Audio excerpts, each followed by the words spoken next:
Hi, I'm Dr. Tam Cummings, and I'm a gerontologist specializing in dementia.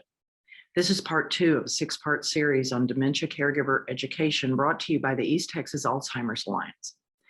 This session is the lobes of the brain. We're going to discuss what each lobe does when it's in its normal functioning state and what each lobe does once the brain becomes damaged by dementia. These are the lobes of the brain. You have one set on each side. But in order for you and I to make memory, in order for our brain to function, this piece of the brain must be intact. In the middle part of the brain, you have the hippocampus and limbic system, and these are the systems that are responsible for you and I learning new information. Hippocampus is called hippocampus because it looks like a seahorse.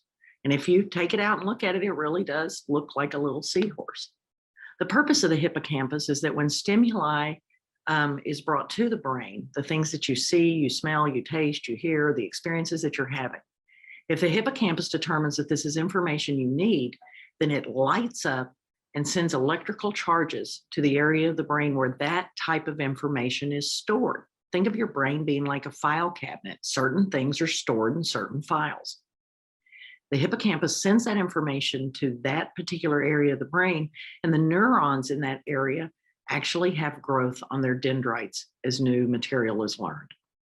So the hippocampus's function is to learn new material, whether it is short-term memory that you need to pay attention to that pickup truck passing you on the highway, or whether it's long-term memory, a new child that's going to be coming into the family soon. The hippocampus is responsible for making that memory. When the hippocampus becomes damaged, for many families, this may be the first time somebody realizes that there is something wrong with your loved one. When the hippocampus becomes damaged, the person displays a very distinctive behavior. And the behavior is that they begin to repeat questions to you. And the reason that they're repeating the question is even though they don't look sick, this part of their brain is now infected by the dementia process, is dying as a result of the dementia process, and is being removed from the brain cell by cell till eventually there will not be a hippocampus in the brain. The things that your loved one will do is ask you the same question over and over again. And to you, because they don't look sick, it looks like they're doing this on purpose. And when you've been asked 9,000 times today, when is the doctor's appointment? Why haven't you fed me? When are we going to go there? When are we going to have that party? When is my doctor's appointment? How come you haven't fed me? When you have those questions going on and on, over and over and over all day long, families reach a point where they really think the person's doing this on purpose to drive me crazy. They're obviously nuts. They can tell they just finished eating. Why don't they see their plate right there? And it's because what you're actually witnessing is brain damage. It's just the person will not look physically sick until an entire pound of their brain tissue is gone. When the disease reaches the hippocampus, that questioning is true amnesia, the inability to use or retain short-term or long-term memory. In the beginning, your loved one loses their short-term memory because of damage to the hippocampus, and then the brain begins to lose memory in a backwards fashion. They begin to lose their long-term memory, going back finally until they ask to go home. And that is the process of dementia, and that's what amnesia does to the process of memory. Now, the lobes are not in any particular order. We're just going to start at the front of the brain and move through it. The frontal lobe is what makes you, you, and me, me. This is my family, my education, speech, judgment, imagination, rational thought, impulse control. Impulse control is what stops you from saying every little mean, nasty thing you've thought. But if you really want to know, does this dress make me look fat? Go to a dementia community and ask the ladies, and they will happily tell you, oh, yes, it does. If you're wondering, do I have a fabulous haircut? Go to a dementia community and ask the people there, and they will tell you your hair looks terrible. If you've got a brand new baby, and I warn you, don't do this because this will hurt your feelings. Take that baby to a dementia community and ask the people what they think, and they will tell you that's an ugly baby. Now, they're not doing that to be rude to you, even though it may feel rude. They're not doing that to hurt your feelings, even though it may hurt your feelings. What they're doing is actually a signal to you that they have significant brain damage in their frontal lobes. Now, those of you who are parents have seen this behavior before, and you saw it when you took a 3-year-old or a 4-year-old someplace new, and they saw a person that didn't look like anybody they'd ever seen. Your 4-year-old didn't lean over and ask you to explain to them, please, why does that person look so peculiar? Your 4-year-old went, Mama, how come that guy so, and you couldn't get your hand across that little mouth fast enough. You couldn't get across the dining table, across the shopping cart, or down the aisle fast enough. They thought it and they said it. Your child did that because their frontal lobe is developing, it's growing. Your loved one is doing it now because their frontal lobe is damaged and it's dying. We don't chastise them. We don't fuss at them. We don't argue with them. This person has brain damage and they're doing the best they can with what is working in this moment right now. As the disease moves into the temporal lobes are hearing, facial recognition, language, smell, some of the memory is in here. The left side is believed to be formal language. Formal language is how you and I talk to each other. The right side is believed to be singing, forbidden words, ugly words, curse words. And as luck would have it, in most people with dementia, the left lobe will die first, and the person will lose their ability to have formal language. And instead, a loved one that you never heard curse will begin to curse at people. A loved one that you never heard use a racial slur will begin to use racial slurs to the people around them. And then they hear church happening and they turn and sing all the words to Amazing Grace. And the most common reaction from a family member is, God has forsaken my loved one and my loved one's going to go to hell. And that's not what that means at all. What that means is the left lobe dies first, the right lobe continues. We don't understand this, but this tends to be the normal process of dementia. So God doesn't hate your loved one. Studies at Baylor University's School of Social Work show that people who identify as having faith and having belief in a higher power, that 95% of them continue to the end of life with dementia and continue to have a strong faith and a strong belief in a higher power. So cursing, and you've got to remember, we all know the curse words. Your mother knows every curse word I know. It's just your mother never used them in a social setting. And your mother's only using them now because of brain damage. So it's not God taking your loved one and sending them to hell. It's simply the progression of the disease.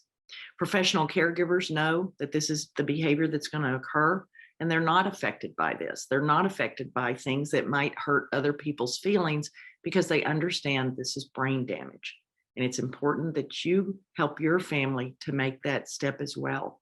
Everything your loved one is doing, saying, not doing, not saying, comes back to an area of their brain that is damaged. When the disease gets to the temporal lobe, this is called aphasia, the inability to use and understand language or sound. As the disease progresses, your loved one won't even respond to sound. As the disease progresses, they will lose their ability to use and understand language. By the time most people with dementia are diagnosed in our country, they actually only understand 3 out of 4 words, which that's not that bad unless that 4th word was duck. By the time they get to the end of stage 5, they're only understanding 1 or 2 words out of all the language that we have. So remember, your tone and pitch of voice is understood to the end of life, and body language is really 90% of all of our communication. So don't give up hope and don't believe that something bad is going to happen to your loved one because they begin to curse. In the occipital lobe, the disease begins to change how we see things visually. It's not a matter of glasses. Glasses don't do anything to help me see. Glasses simply make a muscle in my eye constrict so that the image that goes to my occipital lobes is in focus. As the disease progresses, your person loses their ability to have depth perception, visual acuity. Facial recognition is here. And so by this point of the disease, the person with dementia is beginning to have trouble recognizing people. It's not me they don't recognize. I don't meet people until they're late in the disease. Your loved one isn't able to learn my name typically because of their hippocampus damage. The people they don't recognize are you. Your face is in the frontal lobe, the temporal lobes, the occipital lobes. It's you they begin to not recognize. And that's not the same as they don't love you. It's just that the memories of you are being erased as cell by cell dies and is taken from the brain. When the disease reaches the frontal lobes, the temporal lobes, and the occipital lobes, this is called agnosia. It's the inability to use and recognize common objects or people. They don't recognize you as who you truly are in their family, not because they didn't love you, but because of brain damage. They also don't recognize common objects. So you might send someone to brush their teeth and they come back out with a hairbrush. They both have handles. They're both used somewhere around here. They both say brush. They're both in the bathroom, but one is used for hair and one is used for teeth. You might send someone to brush their teeth and they use the wrong tube of cream. Hemorrhoid cream does not make good toothpaste. I opened up my drawer in my bathroom the other day just to count how many things I had in white tubes, and I had 7 different things in white tubes. One was a toothpaste, a couple were creams for cuts or bruises, another was a specific type of cream for treatment of a wound. And so there were things in there that you wouldn't want your loved one to put in their mouth. When your loved one does those things, when they use the wrong tool, when they do those things that are upsetting to you, back yourself out and realize this is brain damage. This is real. I just can't see it on the outside yet. But if you saw an MRI or a CAT scan, you would be able to see the damage. The parietal lobes control pain, touch, taste, and temperature. Alzheimer's dementias are actually called parietal lobe dementias because so much damage occurs in this lobe. This lobe is what tells you how to respond to pain or interprets pain, and people with dementia have pain, but can't necessarily tell us about pain. Touch remains strong until the end of life. That's why so many tactile activities are done in the final part of life. The parietal lobe is not able to maintain the body's core temperature of 98.6. Instead, the normal temperature in stage 5 and on in people with dementia begins to be 97 down to 95 degrees. They really are colder than you and I are. That's why they're putting on coats in August. People with dementia begin to taste and crave sweet things because that's all they're left with. And so if we don't flavor the foods with a little sweetness, they may tell you because of damage in their temporal lobes and their frontal lobes that you don't know how to cook. You're a terrible cook. This is terrible food. And so we use barbecue sauces, honeys, syrups, sugars, ketchup, apple sauces, jellies. We use anything we can think of to help food have a sweetness to help that person take in another meal. When the disease reaches here, the person develops what is called apraxia, the inability to have coordinated and purposeful muscle movement. In the beginning, that muscle movement means that your loved one begins to have trouble holding a glass and getting it to their mouth. As it continues, it means they begin to shuffle their feet instead of lifting their feet. Instead of holding their body erect, they're now bent. The brain can no longer hold the head above the shoulders, so the chin begins to come down and rest on the chest, which is actually painful. Your loved one is no longer able to move their body, and in the end, they're not able to move their body or chew and swallow food. That is not poor care. That is the result of extensive brain damage. When your loved one is in stage 5, they have lost a half a pound of brain tissue and still don't look sick. And every single time I say that, it amazes me. Stage 5 people we call all dressed up and ready to go. The women have their purses and their lipstick on. Men have their wallets, their combs, their shirts tucked in, their belts are on. They don't look sick. They can fool people. You might have a 45-minute conversation before you realize everything is now beginning to repeat. And you may not have a physician that's spent that much time with your person. So stage 5 people, all dressed up and ready to go. Stage 6 people now look sick. They're stooped. They're beginning to have a lot more falls. They're beginning to have more UTIs. They're shuffle stepping. They're losing social skills. They're losing words and language, but you notice that your loved one has a tremor. And the first thought when we see a tremor is people think Parkinson's, but what your loved one actually has is called a Parkinsonian effect. And what it means is the disease has reached the medulla oblongata. When your loved one begins to have trouble chewing and swallowing food, it means that the disease has reached the brainstem. Let's all just take a moment and breathe. Remember that your meditative breath count is to breathe into the count of 4, hold for 2, breathe out to the count of 6. By breathing out longer than your intake breath, you slow your body's respiration from 13 breaths per minute down to 8 per minute. 8 respirations per minute is considered meditative or prayer state, and just a few breaths in counting this way will help to calm you down. So both feet on the floor, hands in your lap. We're going to do 4 breaths, and I'm going to count for you. So feet on the floor, hands in your lap, eyes shut, deep breath in, 2, 3, 4, hold, hold, breathe out, 2, 3, 4, 5, 6. Deep breath in, 2, 3, 4, hold, hold, breathe out, 2, 3, 4, 5, 6. Deep breath in, 2, 3, 4, hold, hold, breathe out, 2, 3, 4, 5, 6. Last time, deep breath in, 2, 3, 4, hold, hold, breathe out, 2, 3, 4, 5, 6. Because of damage in the occipital lobes, because of damage throughout the brain, the perceptions, our ability to perceive the world around us changes. People with dementia move from having 3-dimensional vision, which is what you and I have. We have depth perception. We can see the distance and space between things. We have visual spatial function. And your loved one doesn't have that. The world becomes flatter and flatter to them, and they can't see depth in things the way you and I can. That's why they walk into doors, walk into chairs, walk into tables, walk into hall, bump into entryways. They're simply not seeing things the way you and I are. In stage 6 of the disease, some of your loved ones will actually lose vision in their left eye, and that is called occipital blindness. You may also see unusual things like them tapping floors. They may tap the silver bar before they step into an elevator. It's because the brain doesn't understand that's flooring. They may also tap the floor if the floor is highly polished or waxed. To them, the floor will look like it's moving or it's covered in water. Hearing becomes an inability to translate sound, to track sound, or to understand what language means. Taste and smell, we retain the ability to taste and smell sweet things. Touch remains strong until the end of life, and there are touch behaviors to watch for and make your doctor aware of. Rubbing the thumb against the fingertips is called pilling.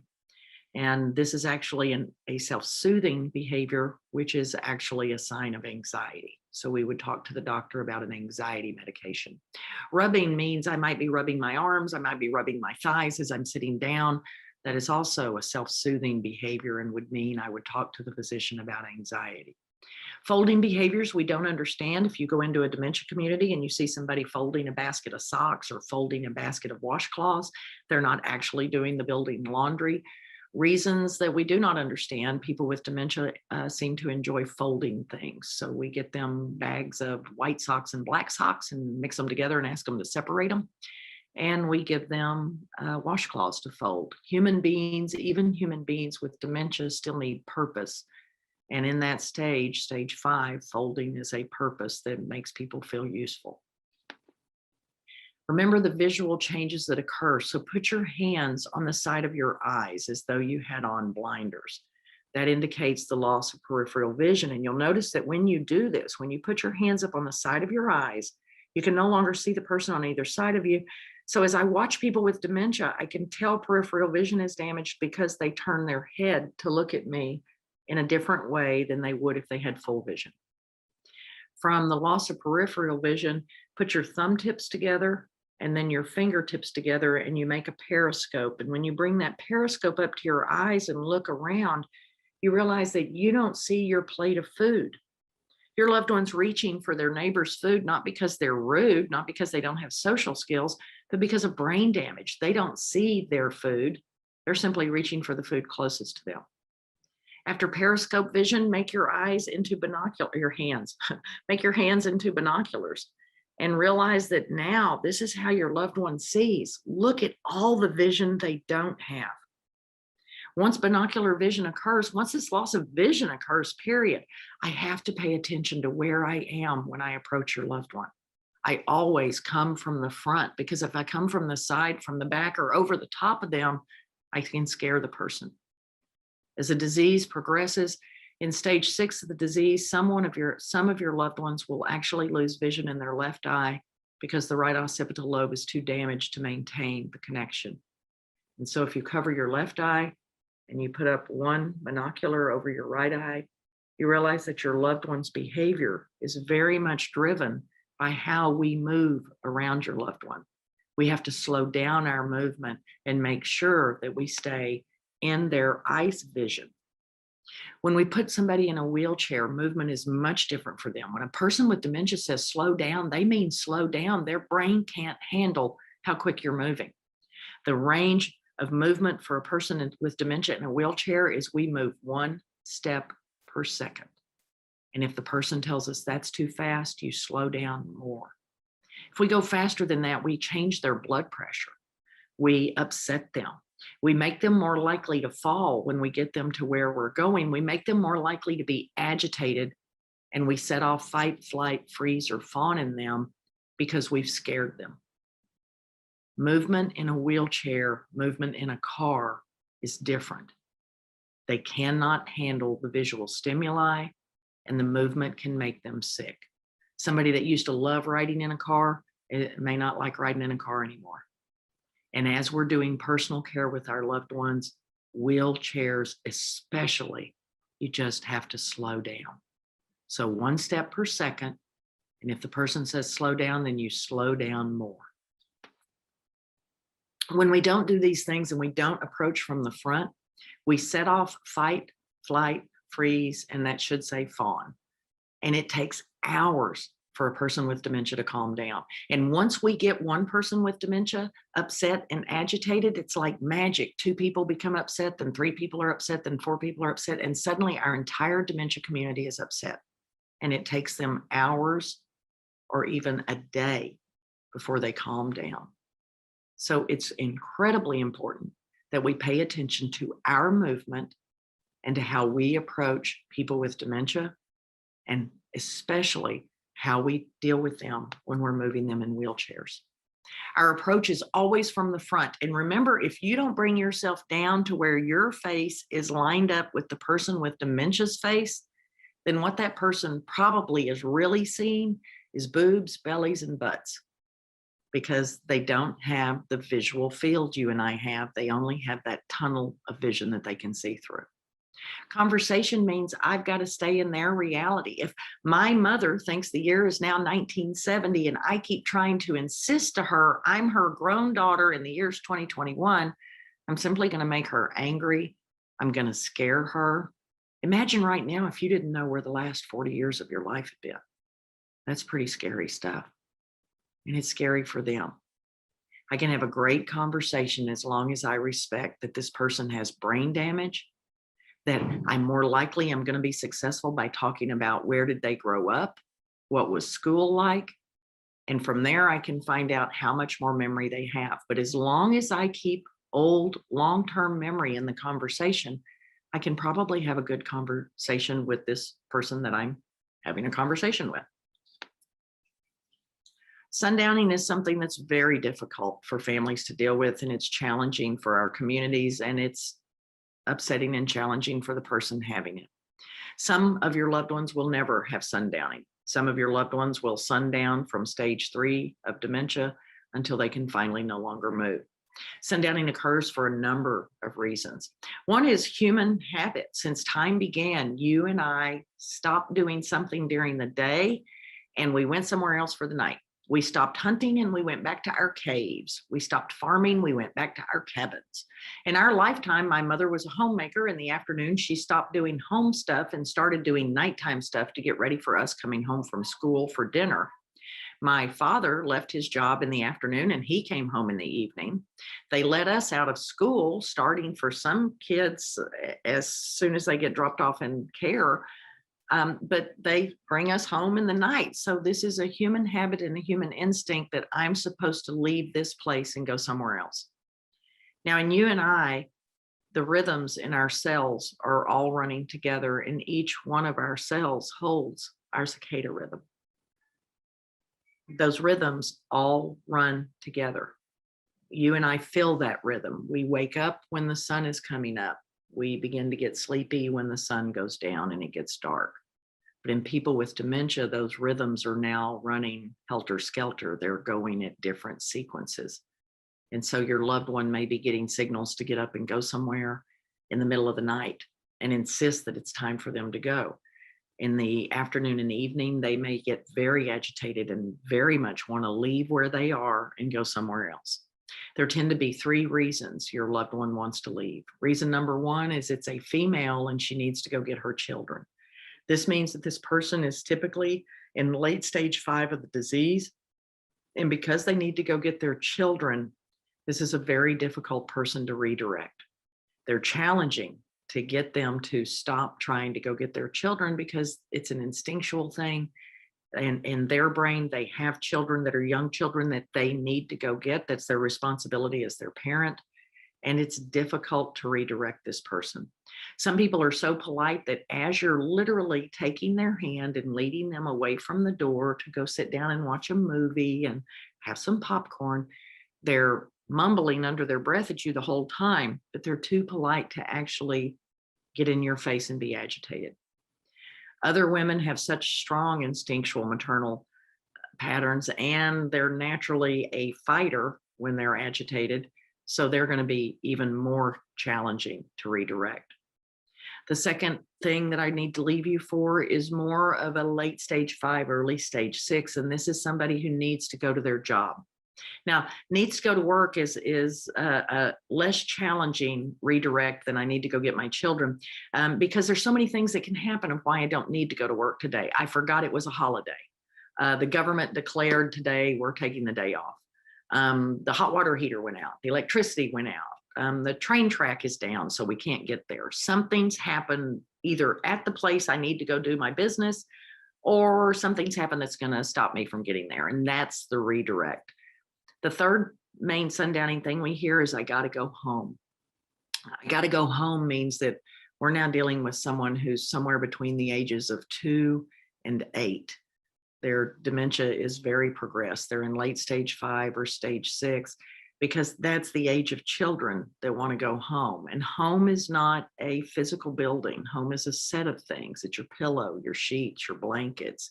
It's your art, your chair, your family pictures, and your cologne or perfume that you like most. That's actually what home is to us. And when your loved one wants to go home, the redirect is your mother called and said it's raining. She wants you to stay here tonight and stay with us. And because we've now given that child permission from their mother, that's typically the only redirect that's needed. So sundowning happens, and it is frustrating. Now, cognitive reserve is something that we see in people that are very highly educated or people that are very highly intelligent. Remember, not everybody got to go to college and graduate school. Not everybody who's highly intelligent got to get to college. So you can be very, very intellectual, very, very smart, and it doesn't mean you had a college degree. But what cognitive reserve is it's the extra brain power your loved one has that the tests aren't prepared for. So the cognitive tests are prepared for someone whose IQ is the average IQ, which is 100. The normal IQ range is 95 to 105. The mean or the average of those scores is 100. So the testing for dementia, those tools are made for somebody whose IQ is 100. But what if your loved one's IQ is 140? They have 40 IQ points to lose in brain tissue before they begin to look as though they have dementia issues. Now, because you're the family member, you've noticed something, but they're a person who's highly educated or highly intelligent, their brain simply functions differently. It's more analytical. And it is that analytical function that allows this person to stay longer in stages 2, 3, and 4 of the disease than a person of average intelligence. So the effect of cognitive reserve is your loved one stays longer in stage 2, 3, and 4. And when they get to the late stages of 5, 6, and 7, their brain actually has more damage now. And so it's not unusual that stage 5, 6, and 7 for somebody who's highly intelligent or highly educated, the stages 5, 6, and 7 take place over the period of months rather than over a period of several years. And that's the effect of cognitive reserve. ADLs are something that you've got to learn. Doctors talk about them, nurses talk about them, caregivers are going to talk about them. And these are the activities of daily living. This is called Dr. Katz's scale, K-A-T-Z. Dr. Katz is the one who came up with the ADLs in the 1950s. The ADLs, and the easiest way to remember them, it's what you did this morning. You were lying in bed and you transferred from a lying to a sitting to a standing position. You then ambulated to the very first stop every morning, toileting. You did your bathing, your grooming, your dressing, and eating. Those are the ADLs. That's all we do for people with dementia. Transfer means being able to go from lying down to turning the body to sitting up in bed to standing out of bed. It is the first major milestone for a baby. And you will remember, if you were a parent, the day your baby turned himself or herself over for the first time. You actually made a phone call, and that's back when phone calls cost money. You made a phone call to tell someone your baby had turned himself over. Then it took a few years for us to really get ambulation down. If you watch, little kids run and fall down all the time, and they do that until they're about 6 or so. We tend to think of walking as, oh, I learned to walk when I was 11 months. You may have been standing and putting a foot in front of each other, but you didn't really have full grasp of it for a few years because it's very complex and it uses multiple areas of the brain. The motor cortex, the premotor cortex, the limbic system, and the basal ganglia area are all used as part of movement, balance, and being able to stand and ambulate. Toileting means being able to recognize your bladder or bowel is full. Now remember, in people with dementia, most people with dementia will become incontinent of bladder in stage 5 and incontinent of bowel in stage 6. However, if your loved one has a vascular dementia, they may be incontinent of bowel in stage 4 because of some sort of vascular event that occurred. Being able to toilet means being able to do all the steps. And remember, as we look at these ADLs this morning, each one of these are dozens and dozens of steps, and it took you and me years to learn them. And as memory goes backwards, your loved one loses the steps, bits and pieces at a time. So they may be able to tell you they need to go to the bathroom, but they can no longer figure out how to undo a belt, buttons, zippers, how to get their clothing down. They may not know how to clean themselves after toileting. They may not know how to pull their clothing back up. They may not know how to flush the toilet. So toileting isn't simply, oh, I'm trying to make your day more difficult. It is dozens of steps, and those steps get lost, and incontinence is part of the disease of dementia. It's not your loved one pretending they can't. Bathing's our most complex ADL. It takes years to learn. Usually you don't feel like your child really is safe and safely and correctly bathed until they're 8 or 9 or 10. It takes years then to learn this. It's more than 4 dozen steps to take a bath. It takes, for example, 10 steps to take a bra off, 12 steps to put a bra back on. As the disease progresses, bathing becomes more and more difficult, and that may be related to a primitive instinct that we shouldn't be getting wet because wet means cold, and wet and cold and sick, and wet and cold and sick are death. It could be that this population didn't grow up bathing the way we are bathing now. At the end of the day, you also always have to ask yourself, what's the purpose of bathing? And the purpose of bathing is to clean skin. And if today your loved one is upset and the best way to clean skin is with a washcloth in a bed bath, then I'm going to use a washcloth. I'm going to clean the person in the best way I can. That's not incontinent care. Incontinent care is done correctly every time. But the purpose of bathing is to clean skin. People with dementia crave sweet things. So try Hershey Kisses if you're having challenges with your loved one. People with dementia can't multitask. So if I pop a Hershey Kiss in your mouth, I can get a lot of the bathing done while you're enjoying your Hershey Kiss. So have your Hershey Kisses unfolded and ready to go. Have the bathroom warm. Have everything ready for your loved one because their brain doesn't allow them to wait for you to go get something you forgot. And the colder the room is, the harder it is to bathe someone. If I'm going to give someone simply a washcloth bath, I'm still going to bring them into an area where it's warm because I'm chilling their skin. And if I'm in the bathroom, I can constantly rewarm the washcloth. Grooming is very complex. For men, it's shaving. For women, it's makeup. So it's a whole bunch of things that are done. It's hair, teeth, it's all of this. Deodorant, right down to perfume. All of those things involve grooming. And when it comes time to do your ADL scale, you have to be critical. You have to be serious. If I see a man who's not properly shaven and his family tells me, oh, he still shaves himself, I know he didn't spend his life shaven that way, that he was always cleanly shaved, not with scruff and bits of things left. That tells me his grooming skills have now declined, and that would make me mark my ADL pages to let the doctor know, no matter what he looks like, he's no longer able to do this skill correctly. The next ADL is dressing, and dressing is just as complex.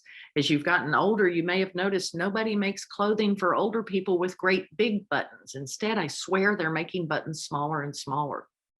Pants pull up, pants zip up. Men's pants may have 2 buttons on them. Women's pants zip a different way, button a different way. Zippers may be on the side, zippers may be in the back. There might not be zippers at all. As a disease progresses, you're going to start moving your loved one into sweatpants to keep them warm and comfortable. In stage 5 of the disease, when they're really starting to crave sweet things, your loved one's going to put on 10 to 15 to 20 pounds, and that's okay. They'll lose it in stage 6. So don't try to withhold food. Allow them to eat when they need to. Dressing also includes everything down to shoes. And loved ones may have trouble figuring out how to tie shoes, how to slip shoes on, how to put something on, or how to take it off. They may not understand how to put one leg in one side of the pants and one leg in the other side of the pants. They may tell you someone has sewn up their pants and they can't dress in them. They may have great difficulty putting on shirts. And that can be everything from not being able to find the hole in the shirt to put their arm through, to not being able to reach back well enough with the second shoulder and bring that arm through the garment because of arthritis or because of age-related joint aches. So dressing is very complex. Eating and drinking, as your loved one's disease progresses, they will go from their normal presentation of food to food will begin to be cut up for them, to food will actually be cut up into finger foods so that they can carry the food with them and eat as they walk around. They will move from using a fork and knife to using a fork to using a spoon to eating with their hands. And this is not a sign of somebody with poor social skills. This is simply a sign of the advancement of dementia. In the end of the disease, your loved one will begin to pack food into their cheeks. They will chew food, suck on it for a long time, and then spit the food out as though they have sucked all the flavor out of it. They may chew and chew and chew and chew, but never swallow. And so a speech therapist will be called in to do a speech swallow evaluation, and then the therapist will help us determine how best to prepare your loved one's food. Food at the end of life for people with dementia becomes liquids that are thickened, because thickened water is easier for this part of the throat to grab and move on down into the stomach. And foods become pureed to a certain consistency, again, to allow the throat to grab the food and move it into the digestive system. No one should see their loved one being fed pureed food that has all been stirred together into a gray glop. Everybody's food that's pureed should be separated into the type of food that it is, and it should be properly seasoned. No one should be eating a gray, swirled up mess of food. So make sure that you pay attention to that as your loved one's disease progresses. This is the brain of 2 different men. They were both 72. They had the same college degree. They actually worked in the same field. One aged normally and one did not. This is why we don't quiz people with dementia. Do you know who I am? Do you know who I am? This is why they don't follow our instructions. This is why they slap or yell at us. This is why they don't communicate with us. These are some of the new scans. This particular scan, radioactive dye, is introduced into the scan, and it attaches itself to proteins, and the color and placement of the proteins tell the physician which dementia your loved one has. Starting from the left side, HC is Huntington's chorea. PD is Parkinson's disease dementia. The third one is dementia of the Lewy bodies. The middle one is mild cognitive impairment, which is stage 2 of any dementia. Alzheimer's dementia is the orange and red one, followed by frontal temporal lobe dementia, followed by vascular dementia. I realize as you look at this slide, some of these look very similar. But when you look at them up close and you're a neurologist, they're very clearly distinctive and they identify the dementia that we're dealing with. Remember, as you go through this journey, there are things that we love, and these are things that you can do for your loved one. Milk, warm or cold, really does help people go to sleep. If your person is lactose intolerant, and remember, as we age, our body no longer is able to accept as much lactose, so we do become lactose intolerant. So try lactose intolerant milk. Crackers and jelly, remember, this population didn't get a lot of sugar. They got 1.5 pounds of sugar a year. So crackers and jelly would be a treat that mom would have made. Toast and honey, cinnamon toast, donuts, pie, cake. When you're down to, I don't know what I'm supposed to do anymore. I don't know what I can do with my loved one anymore. Everybody loves a donut.